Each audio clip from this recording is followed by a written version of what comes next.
Good afternoon. My name is Dave Norton from Discovering New England History. We're going to start a new show here, a new series. It's going to be on the King Philip's War, which took place in New England. It lasted 14 months and started in 1675. And the two main characters here are going to be Benjamin Church for the English and Metacomet, or perhaps better known as King Philip, for the Wampanoags. And we'll go to the first slide. Now, to start off, 1636, Roger Williams Spring. And this is located right here in East Providence. And Roger Williams, interesting story. He was banished from from most of New England, and basically he had his philosophies didn't really mesh with all the religious philosophies that were present here with the English. So they banished him, and he went to East Providence here at Spring, and that's where he started. There's a well right there, and that's where he started. Now, what happened was the English found out about it and said, you didn't go far enough. So what he did is he had to cross the river, and Roger Williams founded what today is known as Providence. 1636. We'll go to the next slide. Now, I put together this map. I started off when I'm retired, maybe 10 years ago. My daughter's a teacher, and she said, gee, Dad, maybe you can take take some pictures we have in Massachusetts, part of the school curriculum on King Philip's War. And I said, well, I don't know much about it, but I start reading some books on that. And then I really got into it. And you can see on this drawing here, I put together all the red dots are all the different locations that I visited in New England. I wanted to find out where all these sites were. And then I tried to do some research on each site, tried to put them all together in chronological order to get some feeling or some essence of how these all played out during 1675, 1676. And I've actually added 3 or 4 more than that are put on that original drawing. We'll go to the next one. Now, we're going to start off here, what they call Massasoit Spring. And of course, Massasoit was head of the Wampanoag. And here's a monument right here. It's in Warren, Rhode Island, dedicated to Massasoit. Apparently, the spring is no longer functioning, but that's the actual site with an actual plaque on it that you can find back in Warren. It's just a street right off of the main street in Warren. Important part of history. We'll go to the next slide. Now, there's also another Massasoit Spring in Barrington, Rhode Island. And there's a picture, a marker of where that was. So a lot of historians disagree on where the original Massasoit Spring was. I'll leave that to the historians. Generally, the Wampanoags would form their village or have their villages near where there's actually a spring for water. Very important. We'll go to the next slide. Now, Swansea, Massachusetts, right off the highway. A lot of people have gone by this a lot. We're going to begin here with what they call King's Rock.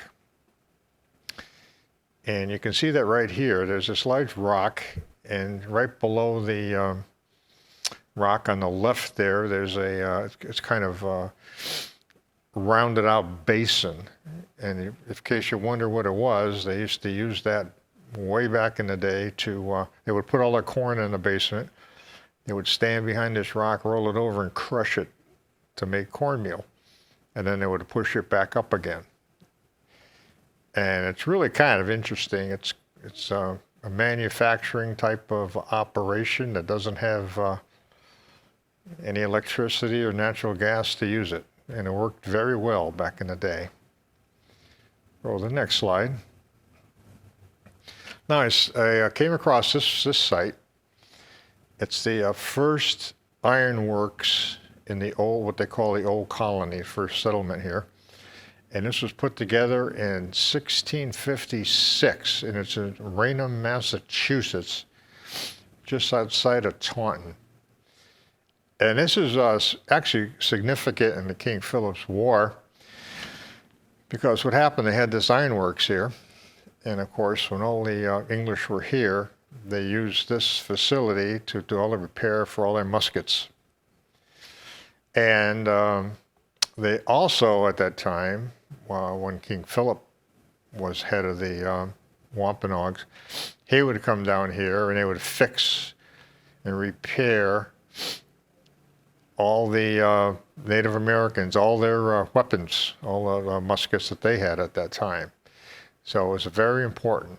And what happened was, when King Philip's War actually began, Taunton was one of the oldest, one of the only town in this whole area of New England that was not attacked. King Philip, I guess, remembered and how much they helped him out.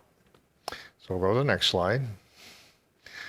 And there's the, took a close-up here of the plaque in there. It's the site of his first successful ironworks in the old colony, 1656. It actually stayed open until 1870 or so. Another important part of history. We'll go to the next slide. And I just want to take this. There's a bridge near this site where the first ironworks was in Raynham. And there's the river right here. And of course, it almost looks probably the way it did back, way back in the day. Just to give you an idea, I was sitting on the bridge and I took this picture. And you can only imagine the foundation is there somewhere. It's an important part of history. And a lot of people drive by this and really aren't aware of it. We'll go to the next slide. Now, okay, Wamsutta, after Massasoit passed away, he had two sons, and Wamsutta was the oldest one. And he was now given command of all the Wampanoag. Now, the first thing he did was he went to the court of Plymouth. That's sort of a representation of that in the drawing. In 1660, this is before King Philip's War actually started, and requested the following name changes. His name was going to be changed from Wamsutta to Alexander, and Metacomet name was officially changed to Philip. Now, if you're asking how they named him King Philip, that's in English gave him that name because basically English, if you were head of a country or whatever like that, you were a king. And that's why from then on they called him King Philip. Go to the next slide. Now we come over here to Halifax, Massachusetts, July 1662.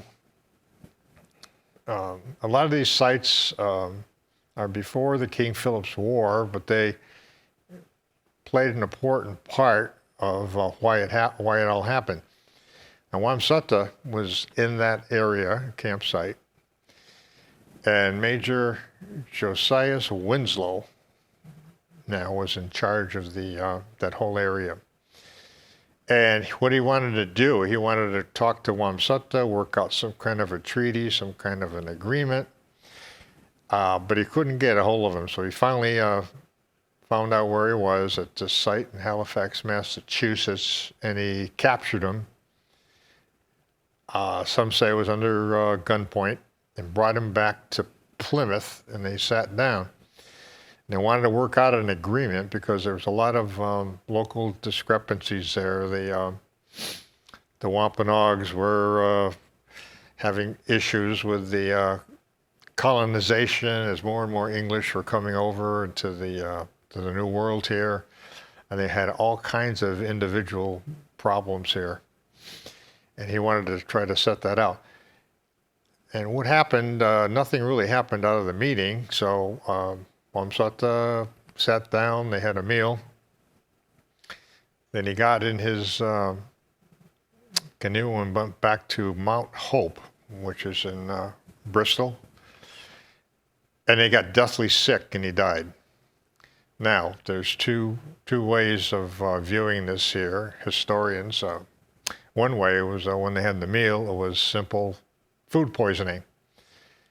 And the other story is, which the Wampanoags believe, that Major Winslow intentionally poisoned Wamsutta, and he died. And at that point in history now, the head of the Wampanoags became King Philip. He was next in line. And he was a young fella, very early 20s. And that's a marker on the site where Wamsutta was captured. Go to the next slide. And here's the close-up, what it says. Near this spot, Wamsutta was taken prisoner by Major Josias Winslow, an incident said to have precipitated King Philip's war. So we'll go to the next slide. Now, King Philip. There's a place in Bristol, Rhode Island, where he had. That's where he gathered all his braves, and it was called King Philip's Chair, Bristol, Rhode Island. Tremendous sight if you haven't been there. And just to give you an idea, it's out in the woods, and you walk up this trail right here, and all of a sudden you see this large site of a, if you will, site of a mountain in front of you, and your curiosity really takes over. This is where King Philip would have all his meetings. So I'll go to the next slide. There it is. He was only 24 years old now, July of 1662. To give you an idea how this was, that's my wife there in the picture. That give you an idea how high this was. And right to her, as you're looking here to your right, it was a kind of a cutout portion of the mountain, if you will. And that's where King Philip would stay there, and he would actually overlook where my wife is looking. And at the time, you could overlook and right down into Mount Hope Bay. It was a tremendous place. And all in front of there, on that flat ground there, is where all the braves would meet. King Philip now was in charge. And we'll go to the next slide. Now, another area that he would gather together. He's trying to organize. He's trying to get all the Wampanoags, everyone together on the same page, if you will. I came across this spot, which is kind of difficult to find, but it's way out in Dighton, Massachusetts, and it's called Council Oak, and that's a picture of the tree. And that tree is measured 4 feet in diameter, and it's dated to be, at one time, over 500 years old. It's still there. What's missing is you can see the branch coming out on the left there that over the years that's rotted and collapsed. So basically you have just a stump there today. But there's a marker you can see right in front there with a plaque on it, stone plaque, an open field. You can imagine the field full of Wampanoags with King Philip standing right underneath that tree. Amazing point of history. And if you do get a chance to go there, the feeling is hard to describe when you actually stand there at that point. Think back in history. And we'll go to the next slide.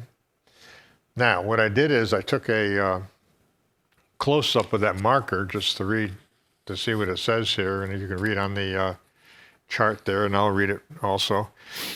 Meeting place of the Wampanoag Indians. Here King Philip met with his braves. This tree marks the center of the old field. Here was the largest Indian settlement in Dighton. So the Council Oak is a very, very important part in history, New England history. And we'll go to the next slide. And here's another spot. This is in Sharon, Massachusetts. It's called King Philip's Campsite. And It's sort of a natural park there in Sharon, and it's well marked. You have to go through the woods, through trails, and all of a sudden you come up with this whole collection of high rocks here, if you will. And that's where King Philip had a campsite. It's an amazing place to visit. And go to the next slide. Now, right here at the site here, at that time, over 10 years ago, my grandson was very young, I think 6 years old. Anyway, I had the camera there, and he was next to my side, and his father wanted to get up on top of the rock here and have his picture taken. So, okay, I'm adjusting the camera or whatever like that. When I snapped the picture, there he is up there. He's, if you have a 5 or 6 year old grandson, he's really fast. So I took this picture, but you can see imagine King Philip there, campfires, and it's still there. It's well marked. Great place to go, Sharon, Massachusetts. We'll go to the next slide. Now, there's another place there, another trail. When you start coming out of that one trail, there's signs that point another trail. Trail to King Philip's Cave, also in Sharon. And it's interesting because you're out in the woods and you can see here there's small rivers or creeks that, side by side. You keep on going through here. In order to get to the cave, it's a great nature walk. You've got to walk through these. I threw up a couple of 2x6s and in order to safely walk over the creek to keep on going up to this trail and up the side. It's a great thing to do if you have young kids here. That's the trail. So you go to the next slide. And then you come up to what is called King Philip's Cave. And you look at this and you say, well, gee, I don't really see a cave right here. I mean, this is really way out in the middle of the woods. And then if you get closer, we'll go to the next slide. That's my son-in-law. You can see that it opens up, and it actually is an opening underneath all the stones here. And, if you don't have an aversion to snakes and field mice and whatever like that, you're welcome to go under there. I was just happy enough to take the picture. So we'll go to the next slide. Now, okay, let's find out where were the settlers? Where were the English settlers? We've talked a little bit now about the Wampanoags and some of their places where they had their meetings and where their villages were near the springs. Now we're going to talk about the English in this area. And there's a marker here in Rumford, Rhode Island, and this was the first meeting house site. And you can see a marker there, and in the back of that stone wall is a large cemetery. Right in Rumford, right across from the Congregational Church. And we'll go to the next slide. And also I'm going to read this one here in the plaque. I was curious about that, so you can take a look at it, and I'll read it at the same time here. Here, Reverend Samuel and Associates in 1644 found ample place for Rehoboth. They called this whole area Rehoboth back then, for their plantation. Near this spot, they built their first church at the center of the ring of the town. And of course, we know it today as the Ring of the Green. Destroyed by Indians in 1676. Of course, that was in King Philip's War. Rebuilt and enlarged, Rehoboth sent its children to settle other New England towns, making to the life of the nation lasting contributions. So that's quite a marker, and I'm glad it's there to show exactly where the Ring of the Green was. So we'll go to the next slide. And if you go in that cemetery, there were two, where the meeting house was, there's Reverend Samuel Newman. He's the one that founded this whole settlement. And his son, Reverend Noah Newman, he was the one that took over after his father died in the gravesite. And they're buried in this single plot right here. That's the monument which you can actually visit. And that's in Rumford, Rhode Island. And they were the founders here of the English settlement called Rehoboth. And we'll go to the next slide.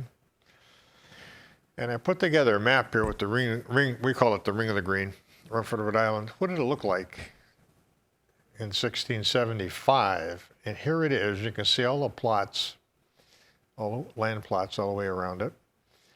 And it's a drawing of 1675. Now, those red sort of images of houses there, 5 of them, those are what they call garrison houses. And if there was a Wampanoag attack or an Narragansett attack, all the homeowners would leave their houses, go into these fortified garrison houses for protection. You also had a green there that the center of it, you can see, is wide open. And it was also for protection. In other words, at the end of the day, when the sun went down, they took all their animals, sheep and whatever, and they brought them in through the gates. You can see the gates there. There's 4 gates. Locked the gates, and they all stayed in there for protection from all the wolves. And that's how they had it all set up. Very, very interesting there. And we'll go to the next slide. Now, some of the sites you can see there, these are all, a lot of these are in Greenwood Avenue. Here's the Samuel Newman's house, his first house. That was part of the Ring of the Green. And it's very interesting because the right side of the house is all brick, and that's the way they had it back in those days. They call that a stone ender. We'll go to the next slide.